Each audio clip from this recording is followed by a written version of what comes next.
Hi guys, कैसे हो आप लोग सब? How are you feeling now?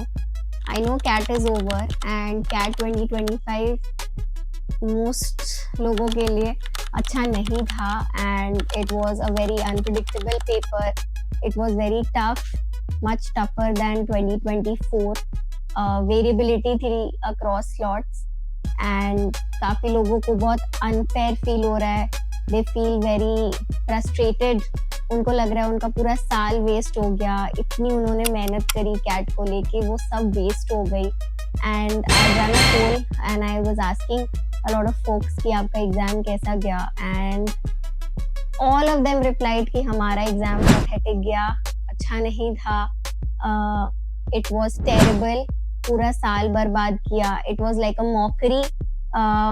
People also said कि एलआरडीआई ऐसा था जैसे कि they were trying to make fun कि आप क्या कर सकते हो टाइम के साथ, एंड क्या मीनिंग है इतना मेहनत करने का अगर ऐसा पेपर आता है तो.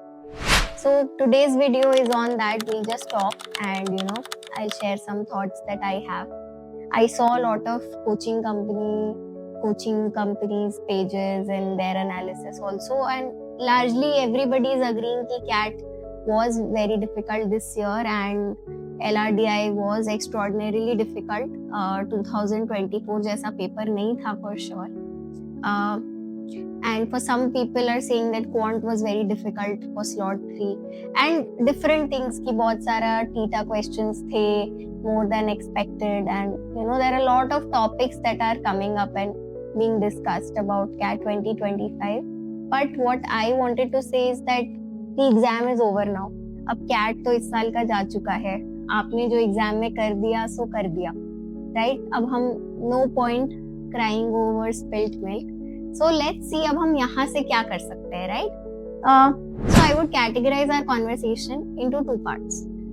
First is जो भी अब आपने किया, let's accept first कि हाँ now CAT is done. हमने जो करना था कर दिया, हमने अपना बेस्ट ही करने की कोशिश की, right? And now we have to accept that feeling and move on.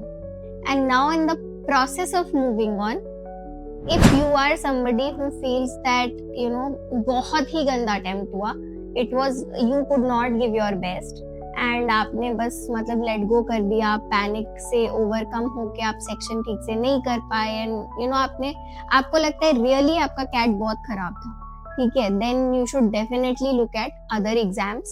अभी स्नैप एंड जैट बचे हैं, सो आप अपना बेस्ट एनर्जी दो उसमें and try to convert that if that is something that you look at. Otherwise आप GMAT के लिए भी प्रिपेयर कर सकते हो या फिर आप वर्क एक्सपीरियंस पे फोकस कर सकते हो. But if you are somebody जिसने फाइट किया एंड यू जैसा भी आपका आउटकम रहे बट आपने अपना बेस्ट देने की कोशिश की, इररिस्पेक्टिव पेपर ने आपको टेस्ट किया, I would say hang in their, ठीक है. काफी बार ऐसा होता है कि परसेंटाइल्स विल सरप्राइज अस. अभी जो भी इंस्टीट्यूट्स रेंजेस दे रहे हैं परसेंटाइल्स के, that is fine, but the real percentiles are usually a bit different. तो उसका एरर आप लेके चलिए and you never know how your percentile turns out to be, okay, because it so happened that for me I was thinking it is going to be 99.5 plus, but when it actually came it was less than that. So you think something and आपका percentile different होता है and हो सकता है that it is in your favor. आप जितना negative सोच रहे हो उतना नहीं हो negative, right? So wait for the percentiles to get released and wait for the actual call letters to come, because the call letter is the actual milestone after the percentile, okay? So अभी आप इतना negative overthinking मत करिए कि कुछ नहीं हुआ होगा, पूरा waste हो गया ये वो. Result is not yet out, so wait कर लो थोड़ा सा और, इतना वेट कर ही लिया है तो. And do a little bit interview preparation. अगर आप भी प्रिपेयर कर रहे हो, definitely try to give these exams which are left, that is snap and XAT. Having said all of this, no exam can define your self-worth, not even CAT. And CAT जैसा भी गया हो, it does not say anything about how you are, okay? So उसको दिल पे मत लीजिए, आगे बढ़िए and I'm sure you will do something great. तो आगे क्या कर सकते हैं? What can we do? Focus on that. Keep a smile. Take a bit of rest. Take some break. If you have been just studying continuously, just 2-3 days का mental break लीजिए and try to come back with fresher energy. Okay, and I wish you all the best. Something great will come out of it. See you in my next video. Bye bye.